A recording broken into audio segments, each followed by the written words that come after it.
गुरु चरणों की निर्मल भाव से सेवा करने से, गुरु चरणों के दृढ़ आश्रय से, भगवत प्रेमी महानुभावों के संग से, श्रद्धापूर्वक भगवत कथा का श्रवण करने से, भगवान के नाम का, भगवान की लीला कथा का श्रवण कीर्तन करने से, श्री चरणों का ध्यान करने से, मंदिर में भगवान की श्री विग्रह की आराधना करने से, जीव मात्र पर दया का भाव, करुणा का भाव रखने से, श्री प्रहलाद जी ने कहा इन सब उपायों से मनुष्य को श्री कृष्ण के श्री चरणों की अनन्य भक्ति प्राप्त हो जाती है। और जब अनन्य भक्ति प्राप्त होती है, यहां इस श्लोक में एक प्रकार से लक्षण बताया है कि जब भक्ति प्राप्त होती है तब कैसी दशा होती है।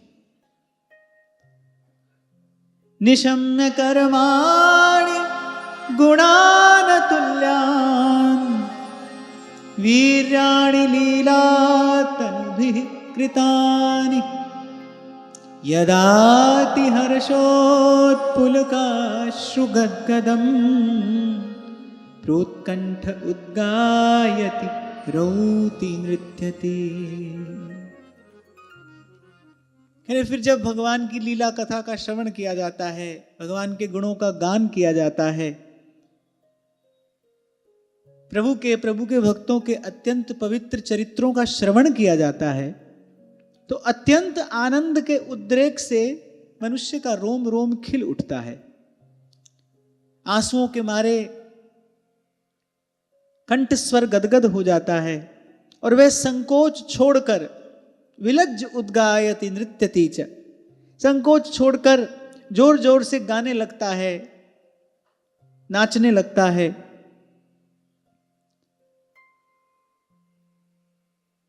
और आगे तो यहां तक कहा कि ग्रहग्रस्त पागल की तरह कभी हंसता है, कभी करुण क्रंदन करने लगता है, कभी ध्यान करता है, कभी भगवत भाव से सभी की वंदना करने लगता है। और इस प्रकार भगवान में तन्मय हो जाता है। अनन्य भक्ति प्राप्त हो तो फिर ऐसी दशा होती है, ऐसी स्थिति होती है। सुन सखी दशा होत जब प्रेम की। तभी कई बार आपसे मैंने निवेदन किया, प्रेम भक्ति, अरे कोई साधारण बात है प्रेम भाव प्राप्त हो जाना, भक्ति भाव प्राप्त हो जाना। मद्गुण श्रुति मात्रेण, भगवान कह रहे हैं, मद्गुण श्रुति मात्रेण मयि सर्वगुहाशये मनोगतिरविच्छिन्ना यथा गंगाम्ब सोमबुधौ। मद्गुण श्रुति मात्रेण, सुना बस और वृत्ति तन्मय हो गई, तदाकार हो गई। तो यहां श्री प्रहलाद जी बता रहे हैं जब भगवान की अनन्य भक्ति प्राप्त हो जाती है, फिर तो धरत है पग और परत है कितहु, सुधि नाही धन धाम की, और नारायण बौरी भई डोले रही न काहू काम की। आपको बहुत पहले कभी मैंने निवेदन किया था, ये जो जगत प्रपंच है ये अपने छोड़ने से नहीं छूटता है, रस बल छूटे जो विषय रस। प्रभु की कृपा हो, प्रेमी अनुरागी संत मिले, संतों की कृपा से सत्संग, और सत्संग की कृपा से रसानुभूति होती है, और इस रसानुभूति के बल पर फिर ये विषय रस छूटता है, फिर ये जगत प्रपंच बुलाया जाता है, छूटता है, छोड़ा नहीं जाता। यहां कहने का मेरा तात्पर्य केवल इतना है, छोड़ा नहीं जाता है, ये तो छूट जाता है, बिना प्रयास छूटता है। और इस प्रकार जब सहज रीति से छूटता है तभी वो छूटना सुफलदायी होता है।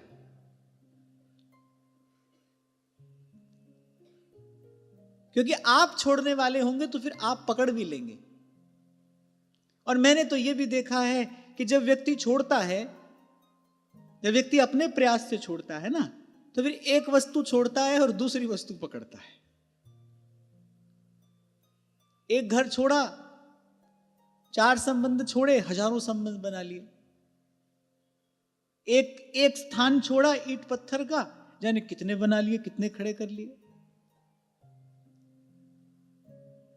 यद्यपि इस ओर ध्यान नहीं देना चाहिए। ये बात मैं आपसे नहीं, स्वयं से कह रहा हूं, क्योंकि ये सत्संग तो हम सबके लिए है ना। इस ओर ध्यान नहीं देना चाहिए, क्योंकि भगवान की माया कैसी है, देखत चढ़े और छुअत उर लागे। आपने जैसे चिंतन से भी उसका स्पर्श किया, ऐसा ना हो कि तुम ही पर आकर सवार हो जाए। तो ये तो दोनों कान पकड़ के बात कह रहा हूं कि इस ओर ध्यान नहीं देना चाहिए।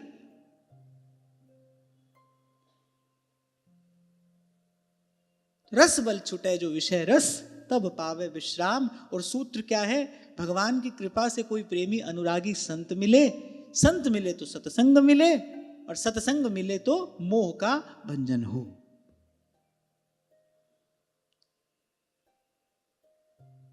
मूल तो कृपा का ही तत्व कार्य करता है। चितवही राम कृपा करी जबहि। इसलिए 2 दिन पहले आपको कह रहा था, बस यही सबसे सुंदर प्रार्थना है। प्रभु से कहिए, एक बार कृपा दृष्टि से मेरी ओर निहारिए। हमारे यहां नित्य गान किया जाता है ना, पिय रंग भरी कटाक्ष, नेक चित वो माही। बिसरी हो न बिसारी हो, यही दान मुहि देव। हित हरिवंश के लाडले, मोहे अपनी कर ले। देखो, जब तक देह की विस्मृति ना हो ना, जब तक अपना आपा बुलाया ना जाए, तब तक भगवत रस की अनुभूति संभव नहीं है। बुलाया ना जाए अर्थात जब तक आप इसको बुलाने के लिए तैयार ना हो। खूब कहा है कहने वाले ने, और ठीक कहा है, ऐसा ही है। मिटा अपनी हस्ती को गर कुछ मर्तबा चाहे। इन कुछ लफ्जों में कहने वाले ने बहुत कुछ कह दिया। मिटा अपनी हस्ती को गर कुछ मर्तबा चाहे, दाना खाक में मिलके गुले गुलजार होता है।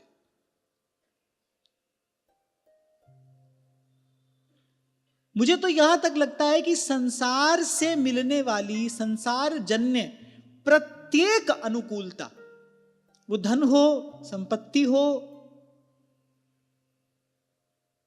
मान हो, सम्मान हो, प्रतिष्ठा हो, संसार से मिलने वाली प्रत्येक अनुकूलता भगवान से दूर ले जाने वाली है। और मैं बहुत सोच विचार कर ये बात कह रहा हूं, बहुत निकट से अनुभव करके मैं ये निवेदन कर रहा हूं। यहां से मिलने वाली प्रत्येक अनुकूलता, जिसके लिए हम मरे चले जाते हैं, जिसके पीछे पीछे दौड़ते हैं, जिसको पाने के लिए सब प्रयास करते हैं, वो सब वस्तु भगवान से दूर ले जाने वाली है। वो सब वस्तु भगवत विमुख बनाने वाली है। संतों की कृपा से धीरे धीरे ये बात समझ में आ रही है। बलिहारी उस दुख के पल पल नाम रटा। संतों की कृपा से समझ आ रहा है उनके शब्दों का महत्व, उनका मूल्य, उनका वास्तविक अर्थ, कि क्यों श्री स्वामी जी ने कहा कि मैं अपने जीवन में आने वाले दुख का उपकार नहीं चुका सकता। इसी ने मुझे दुखहारी भगवान से मिलाया है। इसी दुख ने दुखहारी भगवान से मिलाया है। अब कोई कहे भाई कैसे छूटे ये सब, छोड़ने के लिए तैयार होइए, कहिए भगवान से, सच्चे हृदय से कहिए, जहां ले चलोगे वहीं मैं चलूं। सच्चे हृदय से कहो, मुझ में तुझ में बस भेद यही, मैं नर हूं तुम नारायण हो, मैं हूं संसार के हाथों में, संसार तुम्हारे हाथों में, अब सौंप दिया इस जीवन का सब भार तुम्हारे हाथों में। करना कुछ भी नहीं है, बस कहना है, सच्चे हृदय से कह दीजिए। हाँ, एक बात है, क्योंकि सत्य स्वरूप है, असत्य वहां तक पहुंचता नहीं। जैसे सूर्य के निकट अंधकार पहुंच नहीं सकता, चाहे भी तो नहीं पहुंच सकता। सूर्य का स्वभाव स्वरूप ऐसा है ना, अंधकार पास आ ही नहीं सकता। ऐसे सत्य स्वरूप भगवान है, असत्य उन तक जाता नहीं। सच्चे हृदय से केवल कहना है, केवल कह दीजिए। सच्ची बात सुनते भी हैं, सच्ची बात मानते भी हैं। और प्रभु अगर मान लें फिर देर कितनी है। भटकने में जन्म जन्म लगते हैं, प्रभु से मिलने में तो एक क्षण लगता है। प्रभु मान ले ये बात, देर कितनी है, देर नहीं लगती।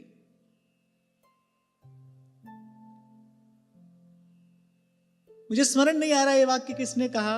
एक ब्रह्मज्ञानी महापुरुष ये बात कहते हैं कि जितना काल, जितनी अवधि, जितना समय एक कमल पुष्प की पंखुड़ी को सुई से भेदने में लगता है, एक सेकंड उसके सामने बहुत बड़ा है। एक कमल पुष्प की एक पंखुड़ी को सुई से भेदने में जितना समय लगता है, प्रभु से मिलने में बस उतना ही समय लगता है। भगवत साक्षात्कार में उतना ही समय लगता है। करना कुछ नहीं है हमने, और हम कुछ कर भी नहीं सकते। ना मैंने कुछ है किया और ना कुछ करने जोग, कि कर भी नहीं सकते, करना भी नहीं है, केवल कहना है। बस सच्चे हृदय से कहना है। जो करावे सोई करना, जो करावे सोई करना, नानक दास तेरी सरना। प्रभु डोरी हाथ तुम्हारे, प्रभु डोरी हाथ तुम्हारे, प्रभु डोरी हाथ तुम्हारे, प्रभु डोरी हाथ तुम्हारे, प्रभु डोरी हाथ तुम्हारे। सोई करावे जो तुध पावे, सोई करावे जो तुध पावे, मोहे सयाणप कछु नावे।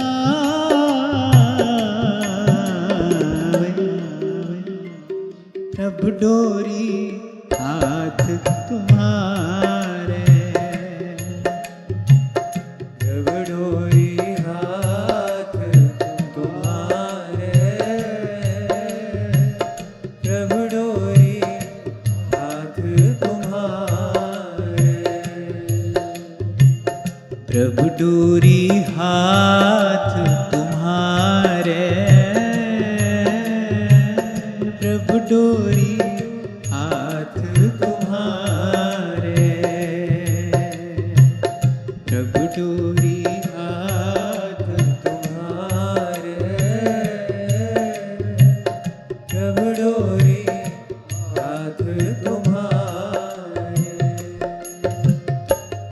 क्योंकि भाई हम तो इतने दुर्बल हैं, पहले तो अपना दोष दिखाई नहीं पड़ेगा, दिखाई पड़ भी जाए तो हमारे पास इतनी सामर्थ्य नहीं है उस दोष को हम दूर कर सके। इसीलिए श्री ध्रुवदास जी कह रहे, एक किशोरी कृपा ते जो कछु होए सो होए। मैं तो सबे अंग गुणहीन हूं, ताको जतन न कोई, तो जड़ हूं, मुझ में तो हिलने डुलने की भी सामर्थ्य नहीं है, क्या पुरुषार्थ करूंगा।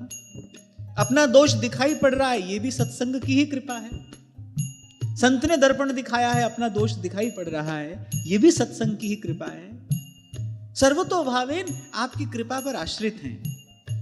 जो करावे सोई करना, जो करावे सोई करना, जो करावे सोई करना, जो करावे सोई करना, नानक दास तेरी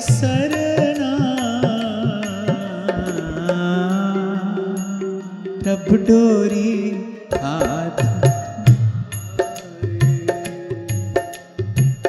प्रभु डोरी हाथ तुम्हारे,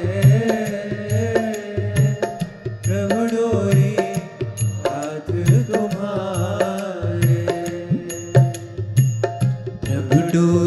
हाथ तुम्हारे, प्रभु डोरी हाथ तुम्हारे, प्रभु डोरी हाथ तुम्हारे,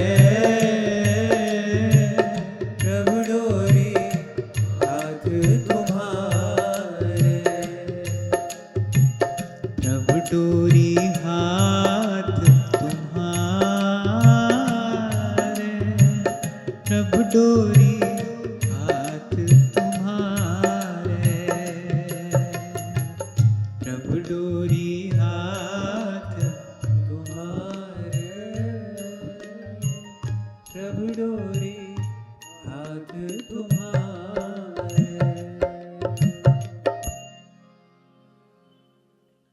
प्रभु तो सुनने को तैयार ही बैठे हैं। हमारी ओर से कमी कहाँ रह जाती है, हमारी ओर से अभाव कहाँ होता है। हम प्रार्थना करते हैं लेकिन उस प्रार्थना में एक आग्रह होता है।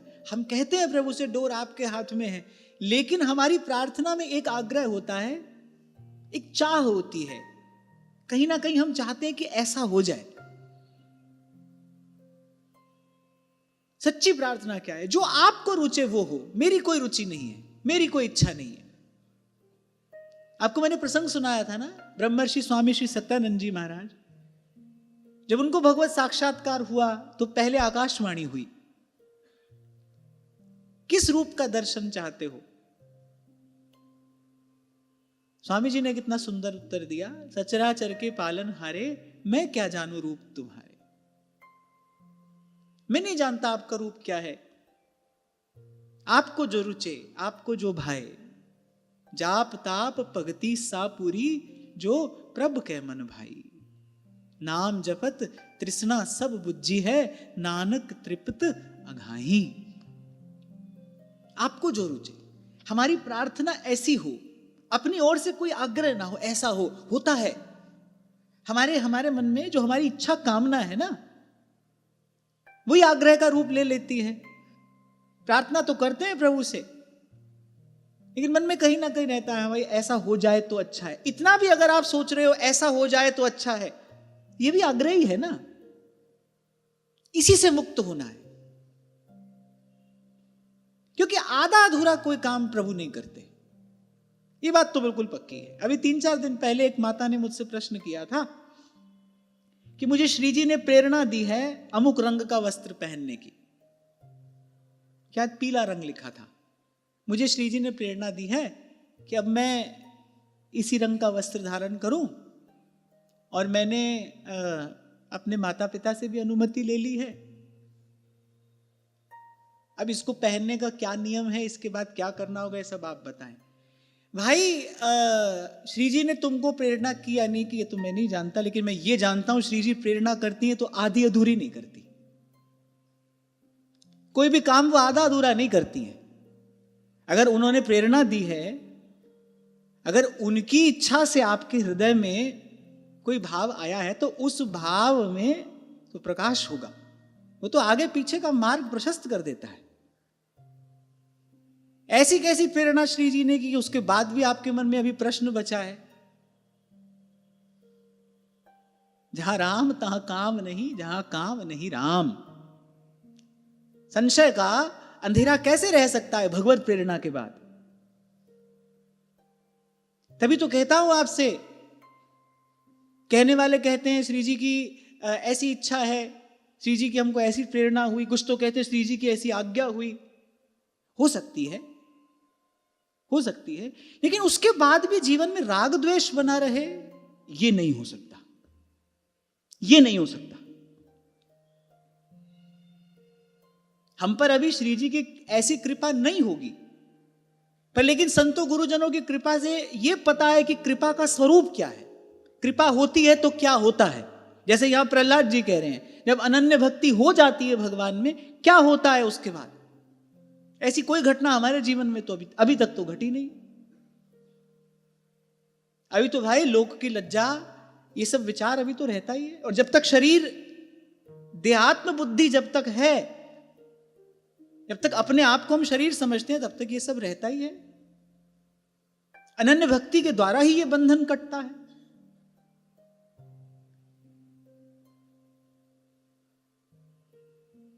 तभी मैंने उस दिन शंभू जी से कहा, ये सब झंझट बंद करो। पहले बंद ही था, फिर मुझे लगा ठीक है भाई, कभी कभी इतना सुनने के बाद भी एक आदमी नहीं समझता है। तो मुझे लगता था कि एक कक्षा में अब सभी विद्यार्थी जो होते हैं वो एक जैसी प्रज्ञा के तो नहीं होते ना, they are not of same intelligence. अब एक बालक है जिसको 10 बार पाठ पढ़ाने पर भी नहीं समझ में आ रहा है, पर अध्यापक का कर्तव्य है कि 11वीं बार भी उसको पढ़ाए। और फिर मुझे लगा भाई, यहां की वहां की व्यर्थ की बात, व्यर्थ की चर्चा, समय खराब होता है इसमें। समय जैसी अमूल्य संपत्ति नष्ट होती है, जिसकी हानि की पूर्ति नहीं हो सकती। तो श्री जी ने प्रेरणा की है, ऐसा वस्त्र पहनो, अभी आप ये बता दो आगे क्या करूं। जिन्होंने प्रेरणा की है वो ही बताएंगी कि आगे पीछे क्या करना है। और अगर वो प्रेरणा करती हैं तो ये सब प्रश्न नहीं रह जाता। इतना तो मेरा अनुभव अपने काम में ले लेना, ये मेरा अनुभव अपने काम में ले लेना। अगर प्रभु की ओर से कोई प्रेरणा होगी तो किसी भी प्रकार का द्वंद्व, किसी भी प्रकार का प्रश्न, किसी भी प्रकार का संशय नहीं होता। तो खैर, मैं तो ये कह रहा था कि कोई काम आधा अधूरा नहीं करते ठाकुर जी। जब तक आप डोर पूरी पूरी उनके हाथ में नहीं दोगे, तब तक वो स्वीकार करने को तैयार नहीं है। जो करावे सोई करना। और इस बात का आज जाकर विचार करना। हम प्रार्थना करते हैं, हम कहते हैं प्रभु जैसी आपकी इच्छा हो वैसा करो, लेकिन भीतर कहीं एक आग्रह होता है, अगर ऐसा हो जाए तो अच्छा है। वो भी नहीं रहना चाहिए। इसीलिए कहा जाता है अपना मन गुरु को दे दीजिए। अपना मन ही ना हो, सब संकल्प विकल्प मन में ही तो है। और कहना चाहिए मन ही तो है सब संकल्प विकल्प, अपना मन ही नहीं है। जब मन ही नहीं रहा, सब संकल्पों विकल्पों का बीज ही नष्ट हो गया। और फिर भगवान को देने योग्य वस्तु भी यही है। रहीम कहते हैं ना, समुद्र आपका घर है, लक्ष्मी आपकी गृहिणी है, मैं आपको क्या दूं? ऐसा क्या है जो आपके पास नहीं है? फिर रहीम कहते हैं, ये ब्रज की गोपियों ने आपका मन चुरा लिया है, मन आपके पास नहीं है, मैं अपना मन आपको देता हूं।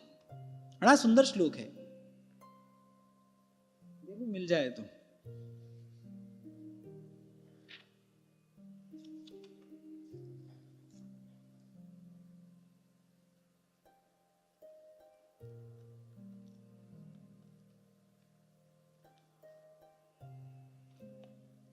चलो ढूंढ लाएंगे।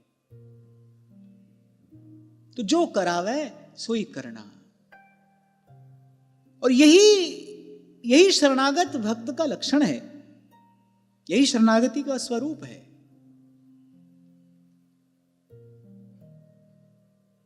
तो हम बात क्या कह रहे थे, कैसे कृपा करें भगवान। मूल में कृपा है, भगवान कृपा करें, कोई प्रेमी अनुरागी संत मिले, अपनी सबसे प्रिय वस्तु ऐसे ही क्यों दे दे भगवान। श्री महाप्रभु जी ने कहा ना नाहरमल जी से, अरे वो सब दे देते हैं, कोटि कोटि वरदान। महाप्रभु जी कह रहे नाहरमल जी से, जो श्याम सुंदर की आराधना करते हैं। अच्छा, देवी देवता तो बहुत हिसाब किताब से देते हैं। वो महात्मा को कह दिया ना, एक बूंद रक्त की तुम्हारी कोई ले जाए तो स्वस्थ हो जाएगा, तो वो तो बहुत देख समझ कर देते हैं, चतुराई से देते हैं। हमारे ठाकुर जी ऐसे नहीं है, तो उदार शिरोमणि हैं, देते समय विचार नहीं करते, कोटि कोटि वरदान देते हैं। हां, पर महाप्रभु जी ने कहा लेकिन अपना पीछा छुड़ा लेते हैं। आपने ले लिया ये हाथ से गए, इनको यदि हाथ में रखना है, ये प्रेम रज्जू में बंधे रहें, तो एक ही उपाय है। बस ये कहते हैं हमारे अतिरिक्त आप कुछ चाहो मत। आपको एक प्रसंग सुनाया था ना मैंने, अब जब ब्रजवासियों ने लाठी लगानी शुरू की गिरिराज जी को, गिरिराज जी गड़गड़ गड़गड़ आने लगे। ब्रजवासियों ने कहा नहीं भाई, हमारी बात तो मान नहीं रहे हैं। ठाकुर जी ने कहा भैया ये तो काम मेरो ही है, मैं ही करूंगा, तुम अपनो काम करो। ब्रजवासियों का कार्य क्या है? बोले तुम बस कन्हैया कन्हैया करते रहो, तुम मेरी शरण में रहो, मुझे देखते रहो, मुझे निहारते रहो, मुझे दुलारते रहो, मुझे पुकारते रहो, मुझे संवारते रहो। तुम्हारा कार्य ये है, ये सब कार्य मेरा है, ये तो मैं करूंगा। और ठाकुर जी यही बता रहे हैं, मुझे कोई श्रम थोड़ी पड़ता है इसमें। ये तो ब्रजवासियों का लाड़ था ना, उनको लगा कि कन्हैया श्रमित हो रहा होगा, क्योंकि उस समय ऐश्वर्य तिरोहित हो चुका था। ब्रजवासियों की दृष्टि में ऐश्वर्य नहीं था, भगवान की लीला शक्ति ने सब कार्य किया था। पर ठाकुर जी कह रहे भाई इस कार्य को करने में कोई श्रम थोड़ी है। कनिष्ठिका पर धारण किया है श्री गिरिराज जी को, मेरा कार्य है मैं करूंगा, तुम्हारा कार्य तुम करो। तुम मुझे देखो, मुझे निहारो और मुझे पुकारो।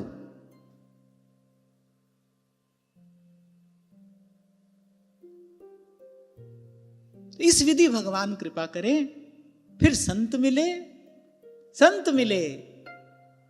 तो मोह का भंजन करने वाली भगवत कथा श्रवण करने को मिले। ये देहात्म बुद्धि नष्ट हो। कहा था आपसे मैंने, इस देश में स्वयं को शरीर मानना यही सबसे बड़ा पाप है। यहीं से सारे विकार जन्म लेते हैं। ये पाप छूटे सत्संग की कृपा से, सत्संग मिले भगवत कृपा से। और भगवत कृपा के लिए प्रभु को पुकारिए, डोर दीजिए प्रभु के हाथ में। कई बार आपसे कहता हूं कि बहुत तरीके की बाजियां खेल खेल के देख ली, अंत में हारे ही। एक बार संतों गुरुजनों की बात मानकर कि जीवन की बाजी ऐसे खेल कर देखो, पहले हार जाओ। अब मैं नाचो थक्यो गोपाल, पहले हार जाओ सब कुछ, थक हार कर चले जाओ प्रभु की शरण में। मौसम दीन न दीन हित। आहा, गोस्वामी जी कह रहे देखो प्रभु कैसा सुंदर संयोग बना है, सब गुण मिल रहे हैं। मौसम दीन, मेरे जैसा दीन नहीं है, आपके जैसा दीनानाथ नहीं है। तुम समान रघुबीर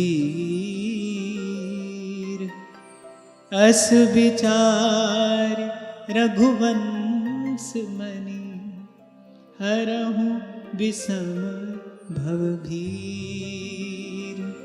हरहु विषम भवभीर। मैं देखता हूं कितना सरल मार्ग है ये, कितनी सरलता से प्रभु मिल जाने वाले हैं। बस सच्चे हृदय से बस जाकर उनको कुछ कहना है। आप सच्चे हृदय से कहोगे, वो सुनेंगे, मानेंगे और बात बन जाएगी।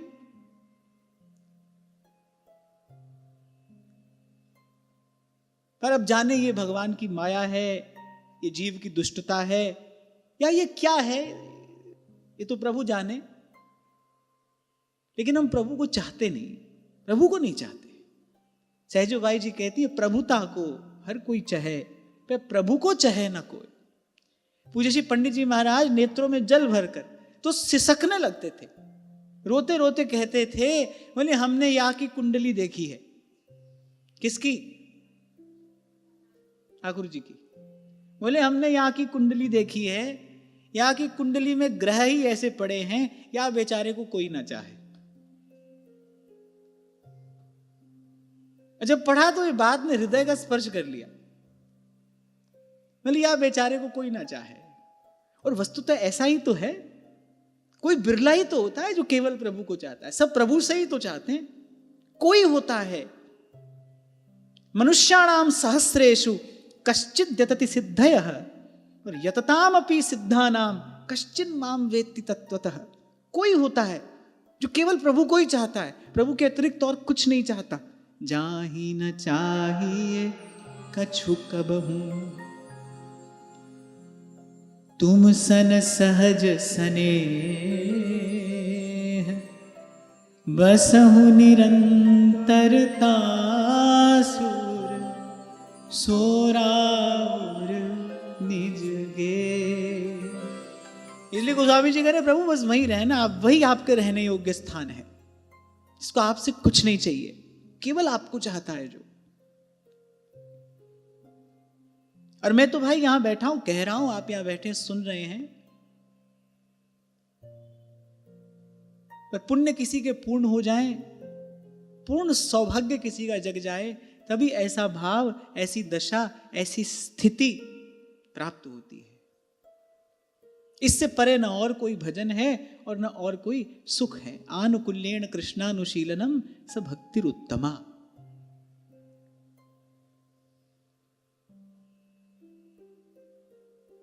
तो हो सके तो हम अपने अंतर मन का ये परिष्कार करें, इतना भी आग्रह ना हो। हम कुछ चाहें ही क्यों, हमको तो केवल प्रभु को चाहना है, केवल प्रभु को चाहना है। एक बार इस रीति से डोर प्रभु के हाथ में देकर तो देखो, लागन नहीं देत कहूं समर आंच ताती, तत्ती वाव न लग गई पार ब्रह्म सरना। लागन नहीं देत कहूं समर आंच ताती। कह रहा था ना मैं आपसे, किसी ने कहा भगवान पक्षपात करते हैं, भगवान ने कहा भाई हम करते हैं। हिंदी में कहते हैं पक्षधर, पक्षधर है ना, कि वो अमुक के पक्षधर हैं, ऐसे भगवान भक्तों के पक्षधर हैं। पक्ष धारण करना भगवान को प्रिय है। सिर पर मयूर पक्ष धारण करते हैं, पक्ष धारण करना भगवान को प्रिय है, भगवान लेते हैं भक्तों का पक्ष। तभी प्यारे संत कहते हैं, सकल पदार्थ द्वार ठाड़े श्री गिरिधर पक्ष किए। हमारे बाबा कहा करते थे, के तो इनके पक्ष में चले जाओ और के इनको अपने पक्ष में कर लो। इन दोनों में से कोई एक काम कर लो, या तो इनके पक्ष में चले जाओ या फिर इनको अपने पक्ष में कर लो। इनको अपने पक्ष में करना थोड़ा कठिन है। ये आपके पक्ष में केवल एक ही प्रकार से हो सकते हैं, जाही ना चाहिए कछु कबहू तुम सन सहज सने। इनको अपने पक्ष में किया गोपियों ने, जिन गोपाल कियो अपने बस उर्धर श्याम भुजा। ऐसी प्रीति बढ़ी वृंदावन गोपिन नाच नचाई। सबसे ऊंची प्रेम सगाई, सबसे ऊंची प्रेम सगाई। धर्म अर्थ काम मोक्ष सब छोड़ दिया गोपियों ने इनके लिए, सब कुछ। 11 वर्ष तक नैमित्तिकी लीला में 11 वर्ष तक श्री ठाकुर जी यहां ब्रज में रहे लीला की। 11 वर्ष का संयोग, 111 वर्ष का वियोग गोपियों को मिला। 11 वर्ष साथ में रहे, 111 वर्ष का 10 गुना संयोग से 10 गुना अधिक वियोग गोपियों को मिला। गोपियों ने प्रसन्नता पूर्वक सहा, उसको स्वीकार किया। उद्धव जाने लगे तो आधे अधूरे शब्दों में बस इतना ही कह पाई कि उनसे कह देना, जैसी हैं बिहारी बस दासी तो तुम्हारी है, सूरत नाथ ते अशुल्क दासिका। बिना ओल की दासी हैं। 10 वर्ष का 11 वर्ष का संयोग, 10 गुना वियोग। पर गोपियों ने गोपाल को अपने बस में किया है, गोपियों ने अपने पक्ष में किया। इसलिए नारद जी ने कुछ और ना कहा, कहकर कहा यथा व्रज गोपिका नाम। ऐसे तो अहो भाग्यम नंद गोप व्रजौकुसाम यन्मित्रम परमानंदम पूर्ण ब्रह्म सनातनम। ब्रह्मा जी अपनी स्तुति में कह रहे हैं लेकिन ब्रह्मा जी ने सब ब्रजवासियों की स्तुति करके चरण रेणु गोपियों की ही मांगी। आसा महो चरण रेणु जुषाम हम श्याम वृंदावने किमपि गुल्मलतौषधी नाम या दुस्त्यजो स्वजनवार्य पथम च हित्वा भेजुर मुकुंद पदवीम श्रुतिभिर्विमृग्याम। शिव विधि उद्धव सबन के ये आशा रहे चित्त, गुलमलता होए सिर धरे वृंदावन रज नित्य। सब छोड़ दिया कृष्ण के लिए, सब कुछ छोड़ दिया। धर्म न अर्थ न काम रुचि गति न चाहूं निर्वाण। हम तो भी संसार कोई परिवार कोई घर कोई संसार कोई पकड़े बैठे हैं ना, ऐसा हो जाए तो अच्छा हो। अच्छा अंतर्यामी जानी है अंतर्गत का भाव। चलो ठीक है, सत्संग से सुन लिया भाई, ठाकुर जी से कुछ नहीं कहना, प्रभु जो आपकी इच्छा हो सो करिए, लेकिन मन के कोने में एक आग्रह है, अगर ऐसा हो जाए तो अच्छा हो। वो तो वहां तक देख ही रहे हैं, वो मन में वो आग्रह भी ना रहे। तब हुए आप निर्भर, तब हुए आप शरणागत।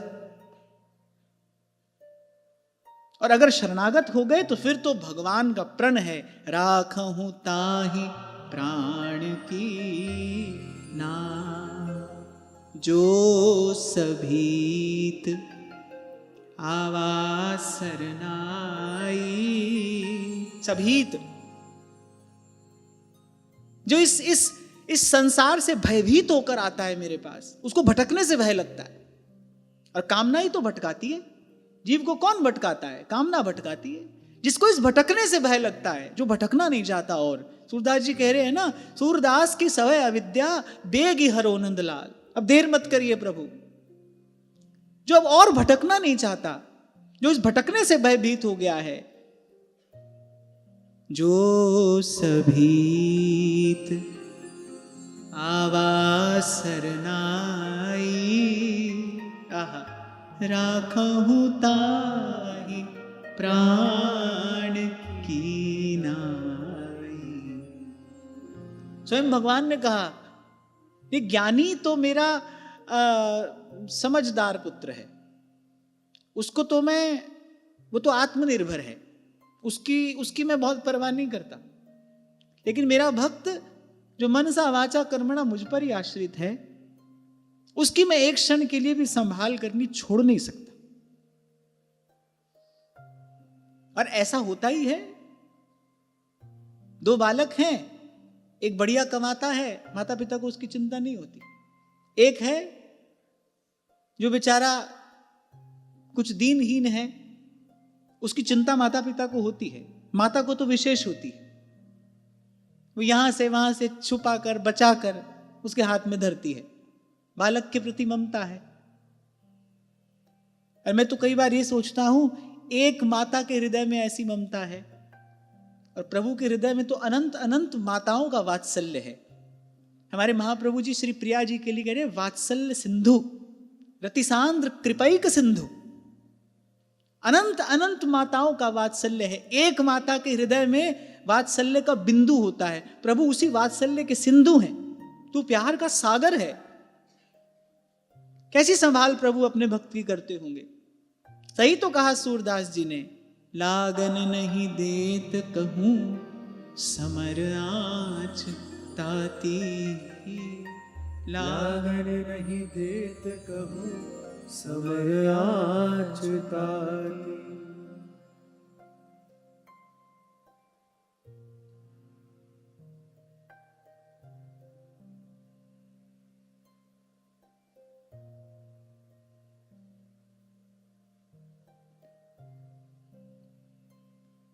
एक भक्त ही तो है जिसकी चिंता के मारे भगवान को नींद नहीं आती। भक्त निश्चिंत सोता है, भक्त की चिंता में भगवान नहीं सोते।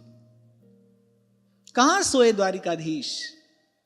जब भीष्म पितामह ने संकल्प किया, अब क्या है ना, भीष्म भी भक्त हैं और अनन्य भक्त हैं। मुख्य भक्तों में से हैं भीष्म। यो ब्रह्म रुद्र शुक नारद भीष्म मुख्य ही, भगवान के मुख्य भक्तों में से हैं। उन्हीं के लिए भगवान ने अपनी प्रतिज्ञा छोड़ी। भीष्म की प्रतिज्ञा ऐसी कि आज जो हरिहीन शस्त्र गहाऊं, तो लाजों गंगा जननी को शांतनु सुत न कहाऊं। भाई बहुत बड़ी बात कह रहे हैं भीष्म, जैसे कोई कह देता है ना हम अपने बाप के नहीं, ऐसे कह देते ना, वही बात भीष्म कह रहे हैं। तो लाजू गंगा जननी को शांतनु सुत न कहाऊं, आज जो हरि ही न शस्त्र गहाऊं। आपने कहा है मैं शस्त्र ग्रहण नहीं करूंगा, आपकी ये प्रतिज्ञा है, मेरी प्रतिज्ञा है मैं आपको शस्त्र ग्रहण करा कर छोड़ूंगा। अब भगवान ने कहा ठीक है भाई, तुम जीते हम हारे, हम तो तुमसे हारे ही हैं। इसी का दर्शन करके श्री बिंदु जी ने लिखा था, अपना मान टले टल जाए, भक्त का मान न टलते देखा। प्रबल प्रेम के पाले पड़कर प्रभु को नियम बदलते देखा। तो भीष्म की प्रतिज्ञा है, भीष्म भी भक्त हैं,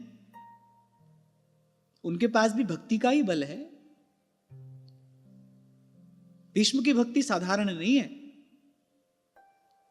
ब्रह्म मुहूर्त की बेला में भीष्म प्रभु का ध्यान करते हैं और वहीं ब्रह्म मुहूर्त की बेला में प्रभु भीष्म का ध्यान करते हैं। आप भगवान का ध्यान करो, भगवान आपका ध्यान के बिना रह ही नहीं सकते, क्योंकि ये तो उनका प्रण है। ये यथा माम प्रपद्यन्ते तांस तथैव भजाम्यहम्। आप भगवान का ध्यान करो, भगवान आपका ध्यान करेंगे। आप भगवान का भजन करो, भगवान आपका भजन करेंगे।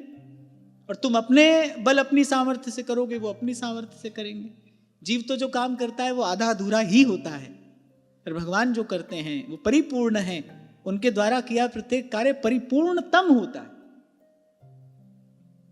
तो भीष्म ने प्रतिज्ञा की है, अब द्वारिकाधीश को चिंता हुई, इधर भी भक्त है, इधर भी भक्त है, चारों ओर भक्त है, कुंती, द्रौपदी, भीष्म, अर्जुन।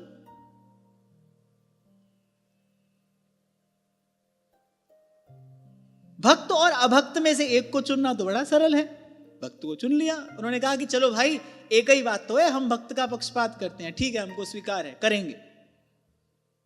अब कोई बहुत बड़ा आदमी कहे भाई हम तो ऐसे ही करेंगे, अब कोई उसका कुछ नहीं कर पाता है, ये तो सबसे बड़े हैं, होते तो सबसे बड़े, कहते हैं हाँ भाई हम तो पक्षधर हैं। पर जब चारों ओर भक्त ही भक्त हो, एक से एक भक्त हैं, कुंती जी हैं, द्रौपदी है, अर्जुन है,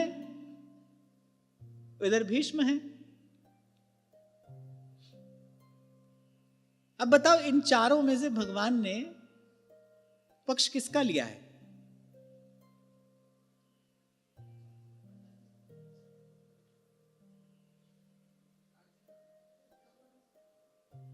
किसका पक्ष लिया? अर्जुन है, भीष्म है। अर्जुन और भीष्म होते फिर तो स्पष्ट ही था अर्जुन का लिया, पर द्रौपदी और कुंती भी हैं, किसका पक्ष लिया भगवान ने? हाँ, भगवान ने यहां द्रौपदी का पक्ष लिया है। अर्जुन की हानि से बड़ी चिंता द्रौपदी को दिए वचन की है। और ऐसा क्यों है? इसका भी कारण है। ऐसा क्यों है? द्रौपदी का पक्ष क्यों लिया? अर्जुन भी सब छोड़कर कृष्ण को स्वीकार किए हैं। अर्जुन ने भी सब छोड़कर श्री कृष्ण को प्राप्त किया है, तो अर्जुन की भक्ति भी साधारण तो नहीं है।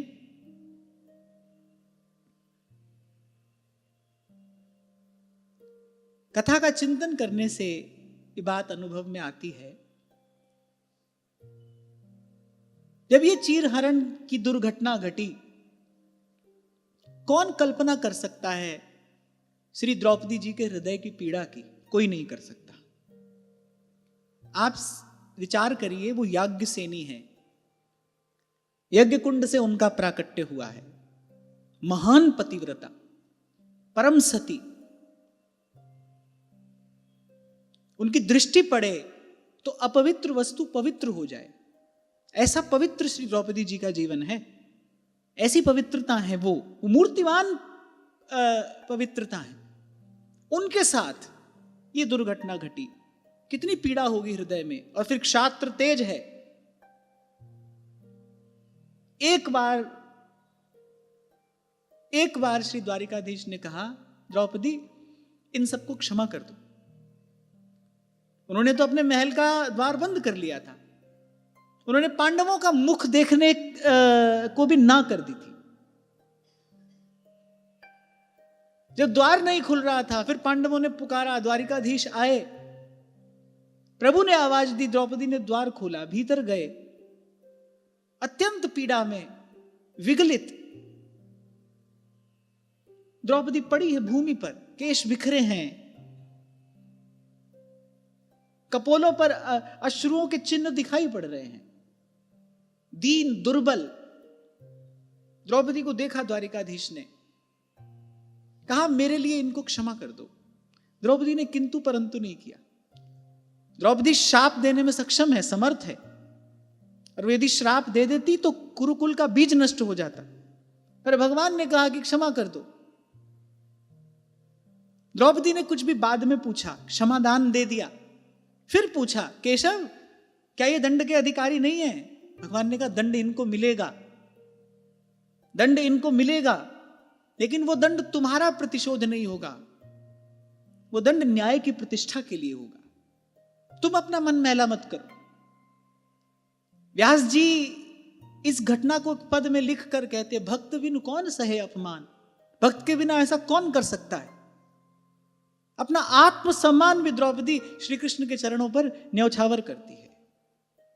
अर्जुन कहीं कहीं ऐसा नहीं कर पाए, पर द्रौपदी ने करके दिखाया। और ये यथा माम प्रपद्यन्ते, भगवान ने कहा इसने अपना सर्वस्व, इसने अपना सम्मान भी मुझ पर न्यौछावर किया है, इसने अपना आत्मसम्मान भी मेरे चरणों में समर्पित कर दिया है। अब इसके आत्मसम्मान की रक्षा मेरा दायित्व है। चिंता हो गई भगवान को। अर्जुन और भीष्म का युद्ध होता तो बात कुछ और थी, पर यहां बीच में द्रौपदी है। चिंता हुई भगवान को, इसीलिए द्रौपदी को ही जगाया, उसी को आशीर्वाद दिलाया। अखंड सौभाग्य का आशीर्वाद उसी को दिलाया। ऐसे तो भाई कर्तुम अकर्तुम अन्यथा कर्तुम है, उनके संकल्प से सब कुछ होता है। पर आपसे मैंने कहा था ना, सृष्टि का सृजन, अनंत कोटि ब्रह्मांडों का पालन, इस समग्र अस्तित्व को स्वयं में विलीन कर लेना, ये सब कार्य तो वो अपने संकल्प से करते हैं, पर भक्त का कार्य करना हो तो स्वयं करते हैं, स्वयं श्रम करते हैं प्रभु अपने भक्त के कार्य के लिए। संत कहते हैं भक्तां दे कारज आप खलोता, वो स्वयं खड़े रहते हैं। और दिखाया श्री ठाकुर जी ने, सारे संसार ने देखा। स्वयं भीष्म ने जब आशीर्वाद दे दिया तब कहा कि ठीक है, अब मुझे ये बताओ कौन लाया है तुमको, वो कहाँ है। समझ गए वो, ये किसका कार्य हो सकता है। बाहर आकर जब देखा तो ड्योढ़ी का रंग निराला था, पीतांबर का घूंघट ओढ़े वहां खड़ा बांसुरी वाला था। पर भीष्म को किसी भी बात की अब चिंता नहीं है। उन्होंने कहा कि जब ये द्रौपदी से कहा, जब ये तेरा पक्ष ले ही चुके हैं, फिर अब क्या किसी की प्रतिज्ञा, क्या किसी का सामर्थ्य। क्योंकि एकमात्र ये ऐसे हैं जो किसी भी प्रकार के श्राप या वरदान को कभी भी निष्फल कर सकते हैं। एकमात्र प्रभु ऐसे हैं। तो हो सके तो एक बार जीवन की एक बाजी इनके नाम पर खेल कर देखो। जो करावे सुई करना, यही सबसे पवित्रतम भाव है भक्ति का अभ्यास करने के लिए। प्रभु आपके अतिरिक्त कुछ और नहीं चाहिए। आपके अतिरिक्त सब कुछ पाया। कितनी बार इंद्र बने होंगे, कितनी बार गधा घोड़ा बने होंगे, सब कुछ पाया है। विस्मृति हो गई ये बात दूसरी है, लेकिन आपके अतिरिक्त प्रभु सब कुछ कितनी बार पाया, लेकिन तृप्ति नहीं हुई, भटकते रहे। अब सब छोड़कर केवल आपकी इच्छा है, अब सब छोड़कर केवल आपको चाहते हैं। और ऐसा भाव यदि प्राप्त हो जाए, ऐसी वृत्ति में स्थिति हो जाए, तो रसखान कहते हैं ना, पूर्ण पुण्यन ते रसखान जी मोहनी मूरत आए निहारी, और चारों दिसान की लय छवि आन के झांके झरोखे मैं बांके बिहारी।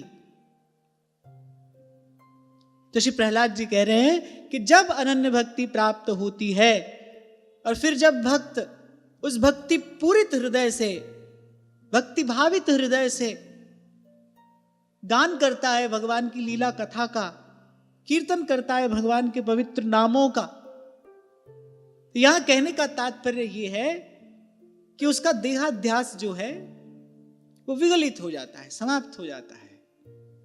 कभी हंसता है, कभी रोता है, कभी नाचता है, कभी गाता है। बड़ी सुंदर बात यहां लिखी है।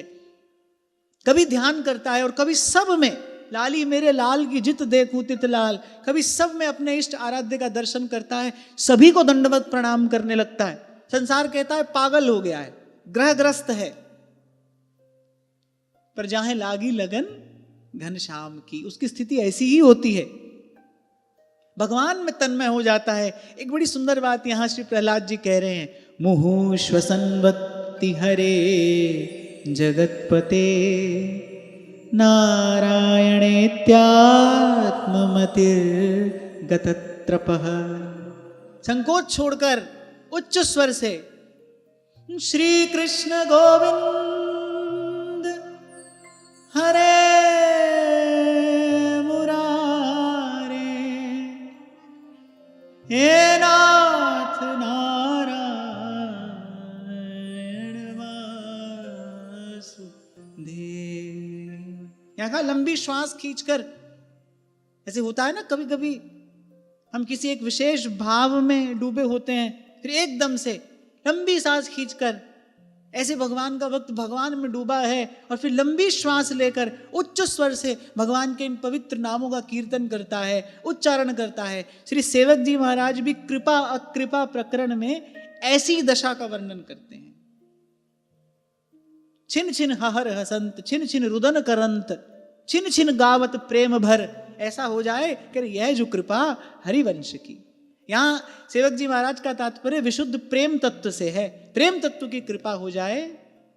धरत है पग और परत है कितहूं, सुधि नाही धन धाम की, जाहे लागी लगन घनश्याम की, जाहे लागी लगन घनश्याम की। कहा जब इस प्रकार भाव में भरकर उच्च स्वर से कीर्तन करता है, रोम रोम रम जाता है इस भाव में। तो कहा इस भक्ति योग के महान प्रभाव से सारे बंधन कट जाते हैं। आपको कभी मैंने कहा था, योगी जिस स्थिति को बड़े कठिन क्लिष्ट साधन करने के बाद अल्प काल के लिए प्राप्त करता है, योगी जिस स्थिति को प्राप्त करता है वहां से उसका स्खलन भी हो सकता है, उसका पतन भी हो सकता है। ना जानो छिन अंत कवन बुद्धि घटई प्रकाशित, महाप्रभु जी कह रहे हैं। तो जिस स्थिति को एक योगी बड़े कठिन साधनों के बाद थोड़ी देर के लिए प्राप्त करता है, इस महान भक्ति योग के प्रभाव से, प्रसाद से भगवान के भक्त को ये स्थिति सदा सदा के लिए सहज में प्राप्त हो जाती है। वो डूबा ही रहता है इसमें, वो डूबा ही रहता है। जो उतरा सो डूब गया और जो डूबा सो पार। एक बार किसी ने कहा भगवान की लीला का पार पाया ही नहीं जा सकता। भक्त ने कहा हम पा तो सकते हैं लेकिन पाना नहीं चाहते, हम पार जाना ही नहीं चाहते, हम तो इसी में डूबे रहना चाहते हैं। हमको इसी में डूबे रहना है, इसी में रमे रहना है, इसी में बने रहना है। तदा पुमान मुक्त समस्त बंधनस,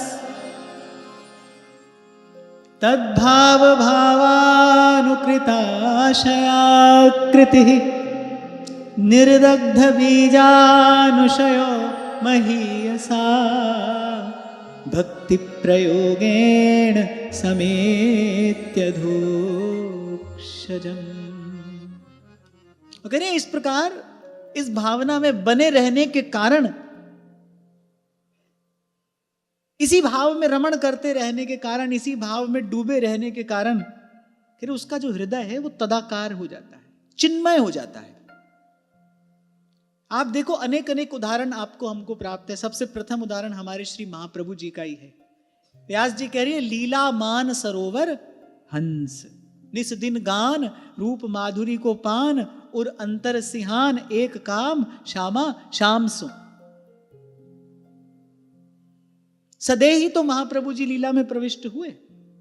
सदैव लीला में प्रविष्ट हुए, इस बात से क्या समझना चाहिए कि माने श्री महाप्रभु जी का जो देह है वो इस प्रकार पांच भौतिक देह नहीं है। पांच भौतिक देह हुए तो वहां उस सूक्ष्म देश में प्रवेश कैसे होगा। इतना कीर्तन किया नामदेव जी ने कि वो जो देह था चिन्मय हो गया, प्रकृति से पार। यद्यपि ऐसा होना बहुत सहज नहीं है, कभी कभी ऐसा दर्शन प्रभु करा देते हैं कृपा करके, भक्ति का प्रभाव प्रकट करने के लिए, क्योंकि भाई भक्ति का प्रभाव भक्त के ही माध्यम से प्रकट करना है। भक्ति का जो भी प्रसाद है उसको प्रकट करने वाला कौन है? भक्त ही तो है। भक्ति को प्रमाणित करने वाला कौन है? भक्त है। भक्ति का ये प्रसाद है, इस संसार को बताने वाला कौन है? भक्त है। कितने प्रयास हिरण्यकशिपु ने किए, प्रहलाद जी का बाल भी बांका नहीं हुआ। प्रहलाद जी प्रमाण हुए ना इस बात का कि अपने शरणागत भक्त की इस प्रकार भगवान सर्वविध रक्षा करते हैं। तो महाप्रभु जी सदैव लीला में प्रविष्ट हुए, अर्थात श्री महाप्रभु जी का जो देह है, जो श्रीअंग है, वो पांच भौतिक नहीं है, स्थूल नहीं है। अगर स्थूल हो तो वहां तक नहीं जा सकता। इतना दृढ़ नामाश्रय है श्री नामदेव जी का, और उस नामाश्रय के कारण प्रहलाद जी जो बता रहे हैं ना, ये जिस स्थिति का वर्णन श्री प्रहलाद जी कर रहे हैं, इसका प्रत्यक्ष दर्शन नामदेव जी के चरित्र में होता है। दिन रात गाते रहे, मंदिर में गए, पिटाई हो गई, तो ही उन्होंने कहा, बोले प्रभु आपका गुण गाना तो हम छोड़ नहीं सकते, आगे नहीं तो पीछे बैठेंगे। शिकायत भी कर रहे हैं, मुए हुए जो मुक्ति दोगे प्रभु, यदि मैं मरकर ही मुक्त होऊंगा, मेरे मरने पर ही मुझे स्वीकार करोगे, फिर आपकी और आपकी भक्ति की क्या महिमा रह जाएगी। हीनड़ी जात मेरी जादौराया, प्रभु इस कुल में मेरा जन्म हुआ, अब इसमें मेरा क्या दोष है? तो आपकी इच्छा है। हाँ, पर व्यसन है उनको नाम कीर्तन का, उनको लीला गान का व्यसन है। यहां नहीं तो कहीं और जाएंगे, पर ये तो नहीं छोड़ सकते। पर ठाकुर जी को कुछ प्रकट करना था, नामदेव जी को माध्यम बनाकर, निमित्त बनाकर प्रभु को भक्ति का प्रभाव प्रकट करना था कि देखो मेरे नाम का, मेरे गुणों के कीर्तन का वास्तविक प्रसाद क्या है। जू जू नामा हरि गुण उचरे, भगत जना को देहुरा फिरे। और अच्छा है कि ये घटना त्रेता द्वापर में नहीं घटी, इसी घोर कलिकाल में घटी घटना है। वो मंदिर आज भी ज्यों का त्यों है, कोई जाए तो दर्शन करे। मंदिर का द्वार फेर दिया श्री ठाकुर जी ने। कीर्तन में, लीला गान में ऐसी निष्ठा है नामदेव जी की, और उसके प्रभाव स्वरूप क्या हुआ? श्री प्रहलाद जी कह रहे हैं, प्रहलाद जी कह रहे हैं कि नाम और लीला का गान करते करते, श्रवण कीर्तन करते करते वो इतना तन्मय हो जाता है, उस तन्मयता के प्रसाद से उसको सर्वत्र भगवत दर्शन होने लगता है। तभी कुत्ता रोटी लेकर भागा, पीछे पीछे भागे, पीछे घी का कटोरा लिए जा रहे, बोले रूखी तो ना खाओ, थोड़ा घी तो लगाओ, रूप अपना क्यों मुझसे छिपा। एक बार प्रेत आ गया, पर नामदेव जी को कुछ और दिखाई दे तब ना। वो नामदेव ही हैं, वो नाम में ही रमे हैं। बड़ी बड़ी पतिव्रता भक्ति है श्री नामदेव जी की, नाम में ही रमे। अब प्रेत आ गया सामने, अब नाम जो सब लोग तो घबरा कर भग गए। नामदेव जी ने कहा, भले बने हो लंबकनाथ। बोले प्रभु अब बहुत आनंद तो नहीं हो रहा है इस रूप के दर्शन में, अब जल्दी समेट लीजिए अपनी ये माया, हमको तो आपका वही रूप प्रिय है। विठ्ठल विठ्ठल विठ्ठला माझा पांडु रंग विठ्ठला। आप देखिए सदैह गए नामदेव जी, माने कीर्तन करते करते, नामाश्रय ऐसा है, लीला कथा का गान करते करते तदाकार हो गए कि देह चिन्मय हो गया। अरे सब कुछ मरने के बाद हो, फिर भगवान की भक्ति की महिमा प्रत्यक्ष प्रमाणित होगी कैसे? जीते जी ये भक्ति का पारस स्पर्श करे, और ये पांच भौतिक देह, कबीर कह रहे हैं ना, यही तो कह रहे हैं, अरे लोहा माटी मिल गया, फिर पारस का क्या काम? कबीर जी भी ऐसे ही गए, मीरा जी ऐसे गई, और ये सब महापुरुष आप देखिए, सबके जीवन में एक बात आपको समान रूप से मिलेगी, गाया गाया हरि गुण गाया। यहां प्रहलाद जी यही बात कह रहे हैं, जब अनन्य भक्ति भाव स्पर्श करता है, कह रहे भक्त इसके अतिरिक्त कुछ कर नहीं सकता, ये उसका व्यसन हो जाता है। नाम कीर्तन के बिना नहीं रह सकेगा, कथा श्रवण के बिना नहीं रह सकेगा, ये उसका व्यसन है। आपसे कहा था ना मैंने, सनकादिकों का व्यसन है भगवान की कथा। एक कहता है, बाकी तीन सुनते हैं। अच्छा, उनको ये सब तो करना नहीं पड़ता, माइक लगाओ, ये सब बैठाओ, तो सहज में लगे हैं, बस एक एक कहने वाला है, बाकी तीन सुनने वाले हैं। व्यसन है। ऐसे महादेव को व्यसन है भगवत कथा का। संसार सिंधुमति दुस्तरमुत्तीर्षो नान्यः प्लवो भगवतः पुरुषोत्तमस्य लीला कथा रस निषेमण मंतरेण पुंसो भवेद विविध दुख दवार्दितस्य। श्रीमद् भागवत में भगवान वेदव्यास कह रहे, कथा की महिमा तस्मिन् महन मुखरिता मधुवित चरित्र पीयूष शेष सरितः परितः स्रवंती। किसी महापुरुष के मुख से निर्झरित कथा सुधा धारा का पान करने का अवसर मिल जाए, कैसे पीना? ताये पिबंते वित्रिशो नृप गाढ़ कर्णैस्तान्न स्पृशन्ते शनत्रिड भय शोक मोहाः। कह रहे कि कोई पथिक आ रहा है, प्यासा है, बड़ी प्यास लगी है, जल के बिना प्राण जाने को हैं, कहीं उसको जल मिलता है, लेकिन जल थोड़ा सा मिला है, अब वो कैसे पिएगा कि एक बूंद भी बिखर न जाए। कह रहे ऐसे ही जन्म जन्म से ये प्यासा जीव आ रहा है, थोड़ी देर के लिए कथा सुनने का अवसर मिलेगा, ऐसे सुनना, एक शब्द भी यहां वहां ना हो जाए। ताये पिबंते वित्रिशो, कहा नृप गाढ़ कर्णई, और इस प्रकार अगर पी ले, तान्न स्पृशन्ते शनत्रिड भय शोक मोहा। शनत्रिड भय शोक मोह, फिर इन पंच क्लेशों का कथा निवारण करती है, इन पंच क्लेशों से मुक्त करा देती है। और ये पंच क्लेश अर्थात देहाध्यास से मुक्ति। अरे कथा कथा है, कथा तो कथा है, मोह का भंजन करने वाली है। महादेव कह रहे हैं, बिनु सत्संग न हरि कथा ते ही बिन मोह न भाग, अर्थात कथा से ही मोह भंजन होता है। हां, पर कथा को कथा जानकर, कथा को कथा मानकर ही कथा कही जाए और कथा सुनी जाए। जेहि महुआदि मध्य अवसाना प्रभु प्रतिपाद्य राम भगवाना। प्रभु प्रतिपाद्य राम भगवान। कल भी आपसे मैंने कहा था, यदि ऐसा हो जाए तो कथा पूर्ण विधि है। श्री प्रहलाद जी ने पूर्व में कहा ना असुर बालकों से, मेरी बात में श्रद्धा हो जाए तो तुम्हारा काम अभी बन जाए, इसी क्षण। यदि तुम्हें मेरी बात में श्रद्धा हो जाए तो। तभी तो आपसे मैंने कहा, अरे कितनी बाजी जीवन की खेली, हर बार हारे, एक बार संतों गुरुजनों की बात मान के ये बाजी इनके नाम पर खेल कर देखो। भगवान के स्वरूप से, भगवान के स्वभाव से, भगवान के प्रभाव से परिचय कराने वाली भगवान की कथा ही तो है। कोई ऐसो रे सुखदाई जिन हरि की कथा सुनाई, जिस भेटे गति होए हमारी। कह रे दास मिले हरिदासा, जन्म जन्म की पूरी आशा। जन्म जन्म की हुई आशा। इसलिए कल आपको निवेदन कर रहा था, हो सके तो श्रद्धा का संचय करना, इस दैवी संपत्ति को एकत्रित करना, सत्कर्म करना,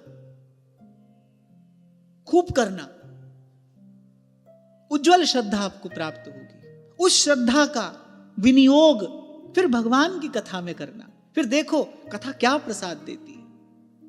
तानस प्रशंत शनत्रिड भय शोक मोहा। एक बात कही थी ना मैंने आपसे, ये तो जहाज है। अब जहाज में कोई चढ़ जाए, भले बीच में सो भी जाए, तो भी जहाज पार तो उतार ही देगा ना। एक बार जहाज पर चढ़ गया है कोई, ऐसे एक बार मन लग जाए कथा में। इसलिए कभी आपसे मैंने निवेदन किया था, सत्संग में हमारी केवल रुचि ना हो, सत्संग में हमारी निष्ठा हो। निष्ठा कि भाई हमको इसी से प्राप्ति होगी। फिर तन मन प्राण उसमें लगाए जाएं। अभी आपसे मैंने कहा नामदेव जी की निष्ठा है भगवान नाम संकीर्तन में। उस निष्ठा ने मंदिर में बिना ही कारण के, अब हुआ क्या था कि नामदेव जी तो ऐसी भाव में मत रहते थे, उनको पता ही नहीं था कि मेरी फेट में मेरा जूता बंधा है। देहाध्यास उनको रहता ही नहीं था। ये जो साधारण व्यवहार है इसकी सुध उनको बहुत अधिक रहती ही नहीं थी। फेट में जूते बंधे थे, वो तो प्रभु के भाव में मत थे, मंदिर में प्रवेश कर गए। अन्यथा नामदेव जी जैसा परम वैष्णव क्या जानबूझकर ऐसी क्रिया करेगा? कभी नहीं कर सकता। उससे उनकी स्थिति ही ऐसी थी, वो तो भाव में डूबे थे, भीतर चले गए। अब जिनके पास केवल चमड़े की आंख है उनको तो चमड़ा ही दिखाई पड़ेगा। इन चर्म चक्षुओं से, केवल चर्म चक्षुओं से तो चमड़ा ही दिखाई पड़ता है। किसी के सुंदर रूप पर हम आकृष्ट होते हैं, रूप पर आकृष्ट होते हैं, हाड़ चाम ही तो है, और क्या है? रूप तो भगवान का है, सुंदर तो भगवान है, सुंदर तो श्री कृष्ण है। बाकी कौन सुंदर है? बाकी तो सब मन का विकार है। ये चर्म चक्षु है, गीध दृष्टि है, मांस के पिंड पर जाती है। तो जो जिनके पास केवल चर्म चक्षु थे उनकी दृष्टि चमड़े पर गई। नामदेव जी के नेत्रों से बहते प्रेमाश्रु नहीं दिखाई पड़े, नामदेव जी की पुलकित रोमावली दिखाई नहीं पड़ी, नामदेव जी की जिह्वा पर पांडुरंग का नाम सुनाई नहीं पड़ा, नामदेव जी की फेट में बना जूता दिखाई पड़ता है।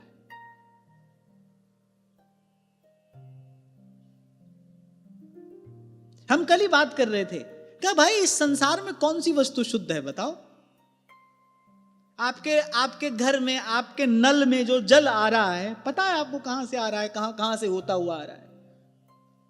कितना भी धो लो फल को, साग को, अब पता नहीं भाई कहां से मक्खी आकर उस पर बैठती है। इस दृष्टि से अगर विचार करो, क्या है यहां पर शुद्ध और पवित्र? केवल एक प्रभु का नाम पवित्र है। ऐसा नाम निरंजन हुए, केवल प्रभु का नाम पवित्र है, और उसी नामाश्रय से ही ये जीव भी पवित्र होता है, ये जीवन भी पवित्र होता है, केवल उसी नामाश्रय से। बाकी तो सब भाई जो जहां तक कर सकता है वो करता है, और क्या है, जिसकी जितनी सामर्थ्य है वो करता है। कोई बेचारा एक ही बार स्नान कर पाता है, कोई 3 बार कर लेता है। अब आगे समय आएगा कोई एक बार भी कठिनता से कर पाएगा, झंझट पड़ेगा। ठीक है, ये सब बात अपने अपने स्थान पर ठीक है, जितनी आवश्यकता उतना किया जाए। हाँ, पर एक बात सदा स्मरण में रखने योग्य है, जीवन में पवित्रता तो भगवान के ही नाम से आती है। सारी विधि करने के बाद जल का छींटा दिया जाता है, क्या कह के? श्री पुंडरीकाक्ष पुनातु। भगवान के नाम से ही पवित्रता का आधान किया जाता है। विधि में जो त्रुटि हो जाती है उसका मार्जन कैसे किया जाता है? भगवान के नाम से ही, भगवान के नाम का कीर्तन करके उसका मार्जन किया जाता है। फिर सब संत कहते जब सार वस्तु यही है, फिर यहां वहां जाना क्यों है? यहां पर सार ग्रहण करने के लिए हंस होना पड़ता है। कौवा सार ग्रहण नहीं कर सकता, सार ग्रहण करने के लिए हंस होना पड़ता है। तो हम ये कह रहे थे कि ये जो भगवान के नाम का कीर्तन है, ये जो लीला कथा का श्रवण है, इसका बड़ा अद्भुत प्रसाद है। किसी की निष्ठा हो जाए और किसी के मन चित्त की वृत्ति यदि नाम और लीला कथा में रमण करने लगे, तो श्री प्रहलाद जी कह रहे हैं कि फिर उसको दिव्य प्रेम की प्राप्ति होती है। कभी हंसता है, कभी रोता है, कभी गाता है, कभी उच्च स्वर से भगवान के नाम का कीर्तन करता है, और कह रहे इस महान भक्ति योग के प्रभाव से उसके जन्म जन्मांतर के बंधन कट जाते हैं।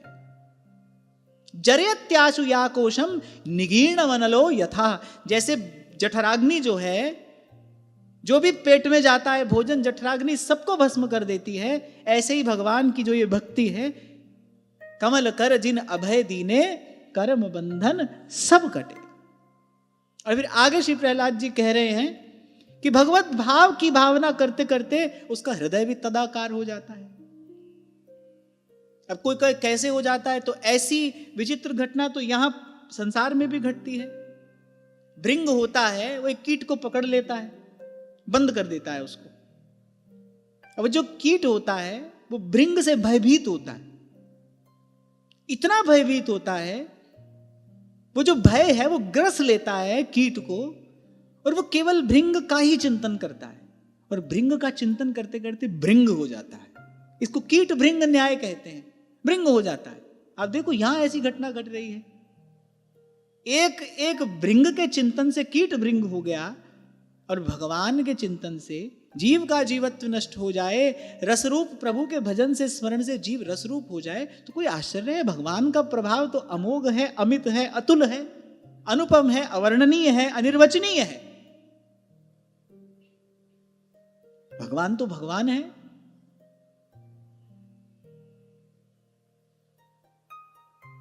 और भक्त के लिए क्या क्या नहीं करते हैं।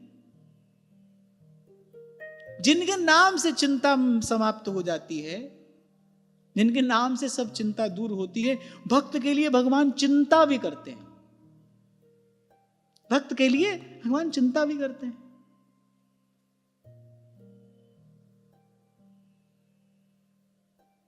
तभी कहने वाला कह रहा है, भाई बुद्धिमानी इसी में है। आपसे कह रहा हूं ना, हमारे बाबा कहते थे दो, बोले इन दौवन में तो एक काम कर लियो, के तो इनके पक्ष में चले जाओ, कि इनको अपने पक्ष में कर लियो।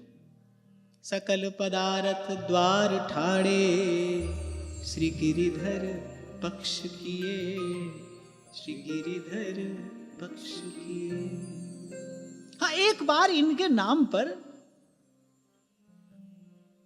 बहा दो मान अपमान दोनों, मान अपमान बहाए दिए, जिए एक गुमान प्रिया जुको चेरो।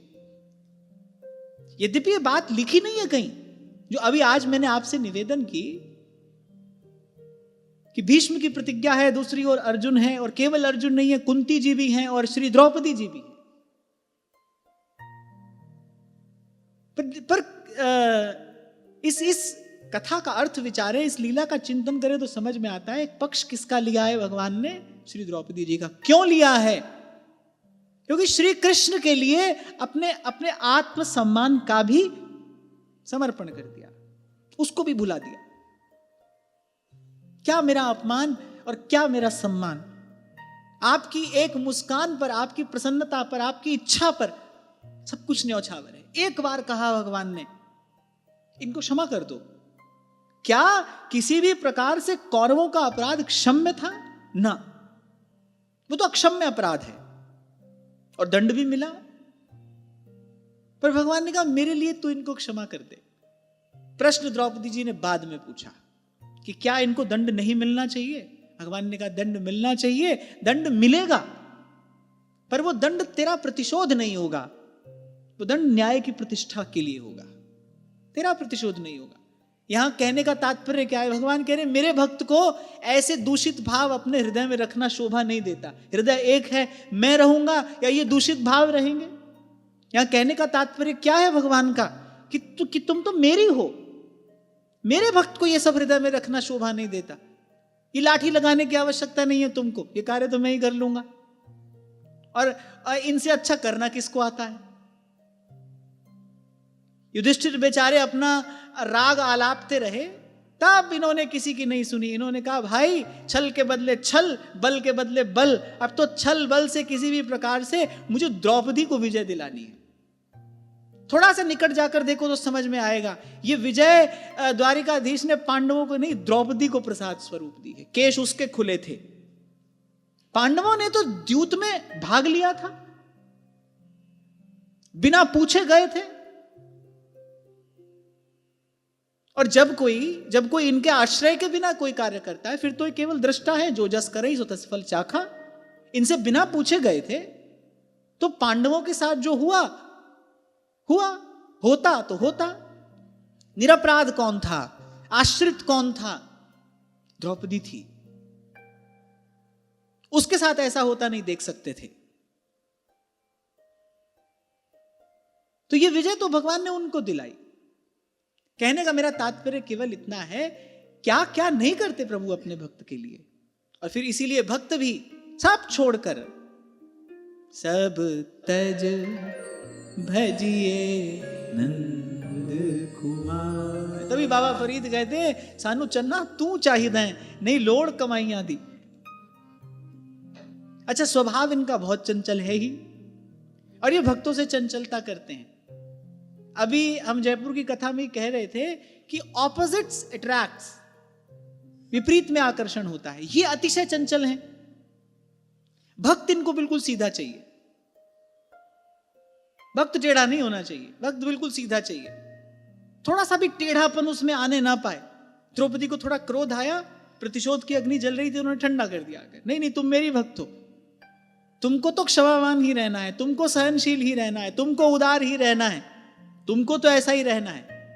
ठाकुर जी ने कहा, इस सब के लिए तो मैं ही बहुत हूं, ये सब काम तो मैं ही कर लूंगा, मैं ही देख लूंगा, तुम तो ऐसे ही रहो।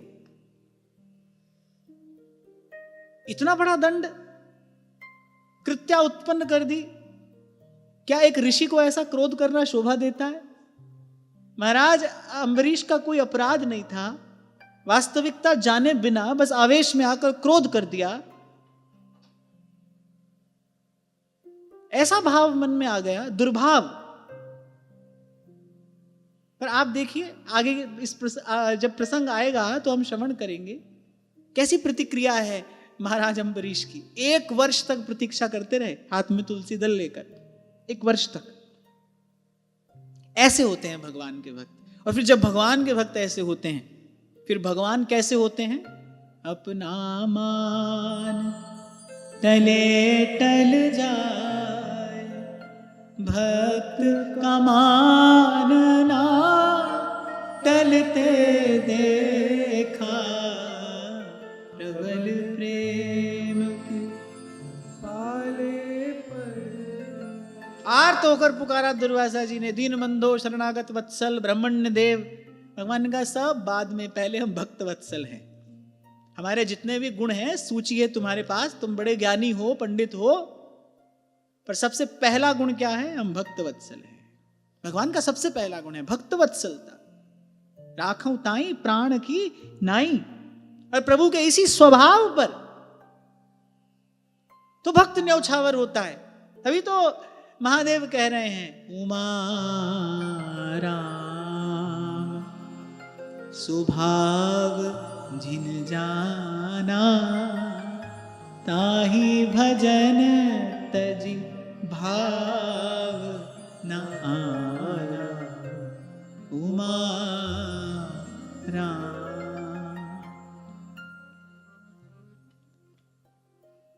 तो श्री प्रहलाद जी ने कहा, कीर्तन करते करते, लीला कथा का श्रवण करते करते भक्त तद्रूप हो जाता है, तदाकार हो जाता है। उसमें और भगवान में कोई भेद नहीं रहता। अरे ये तो मनोविज्ञान भी स्वीकार करता है। यहां भी व्यवहार में भी आप देखो, आप किसी का बहुत अधिक चिंतन अगर करने लगो, बहुत गाढ़ा चिंतन अगर आप करने लगो, तो उसके गुण दोष जो भी होगा वो आप में आने लगेगा, उसका अवतरण होने लगेगा आप में।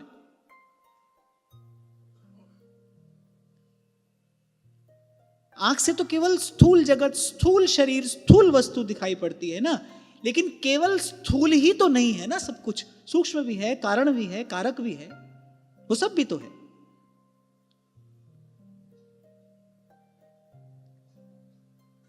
तो कहा भक्त तदाकार हो जाता है। नारद जी कह रहे हैं, तस्मिन तज्जने भेदा भावात।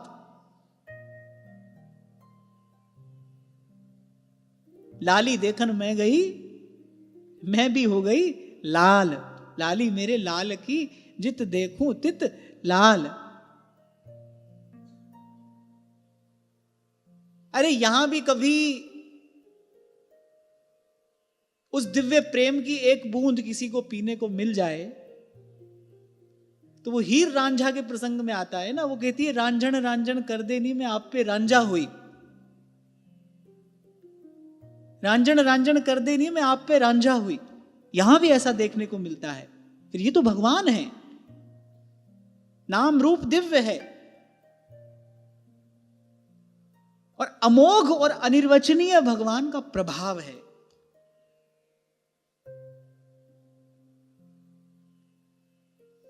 स्वरूप बहुत सुंदर है, पर भूलना नहीं स्वभाव स्वरूप से भी सुंदर है। स्वरूप तो सुंदर है ही, और मैंने कहा केवल यही सुंदर है। अच्छा, मुझे तो लगता है कि ये क्यों कहना भगवान भगवान सुंदर है? अरे एक अकेले यही तो सुंदर है, सिर्फ यही है जो सुंदर है। जो स्वरूप सुंदर है, पर स्वभाव स्वरूप से भी सुंदर है। स्वरूप मधुर है तो स्वभाव स्वरूप से भी मधुर है। स्वरूप भजनीय है, लेकिन जो स्वभाव है उस पर तो सब कुछ न्यौछावर कर दिया जाना चाहिए। उमा राम स्वभाव जिन जाना, ताहि भजन तज भाव न आना। और फिर प्रहलाद जी कह रहे हैं कि जब वो तदाकार हो जाता है, अरे उस समय उसके जन्म मृत्यु के बीजों का खजाना ही जल जाता है, और वह भाग्यशाली पुरुष श्री भगवान को प्राप्त कर लेता है। यहां पुरुष से तात्पर्य स्त्री पुरुष वाला पुरुष नहीं, जो इस 9 द्वारों की पुरी में रहता है। यहां उस पुरुष की बात हो रही है जो जीवात्मा है। प्रहलाद जी कह रहे हैं फिर वो जीवात्मा सदा सदा के लिए इस भव बंधन से मुक्त होकर भगवान को प्राप्त कर लेता है। अब बताओ करना क्या है? भगवान के नाम का कीर्तन करना है और भगवान की लीला कथा का श्रवण करना है, और कोई विशेष पुरुषार्थ न करके सच्चे हृदय से बस प्रभु से कहना है, अब प्रभु कृपा करहु इहि भांति, सब तज भजन करऊं दिन राति, अब प्रभु कृपा। सब तज भजन करूं दिन राति। आज की वार्ता ही श्री जी के चरणों में निवेदन करते हैं। महाराज श्री के चरणों में प्रणाम। आप